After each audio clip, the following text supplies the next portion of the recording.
ஒரு முறை சுந்தரமூர்த்தி நாயனார் ஒரு தெரு வழியாக சென்று கொண்டிருந்த போது ஒரு வீட்டில் மகிழ்ச்சியும் கொண்டாட்டமும் மற்றொரு வீட்டில் துக்கமும் சோகமும் சூழ்ந்திருப்பதைக் கண்டார். சுந்தரர் விசாரிக்க 3 ஆண்டுகளுக்கு முன்பு 2 சிறுவர்கள் குளத்தில் குளிக்கச் சென்ற போது ஒரு சிறுவனை முதலை விழுங்கியது என்று கூறினர்.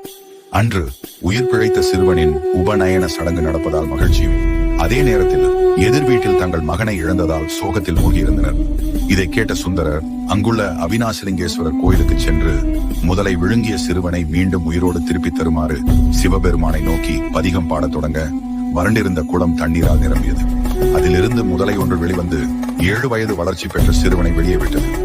இன்றளவும் பங்குனி உத்திர திருவிழாவின் போது முதலை வாய்ப்பிள்ளை என்ற உற்சவம் சிறப்பாக கொண்டாடப்படுகிறது. காசியில் வாசி அவிநாசி என்று கூறப்படும் இத்தலம் காசி வாரணாசியில் வழிபடுவதற்கு சமமான பலன்களை அவிநாசிலிங்கேஸ்வரரை வழிபடுவதால் பெறலாம் என்றும் கூறப்படுகிறது. இக்கோவில் திருப்பூர் மாவட்டம் அவிநாசியில் உள்ளது.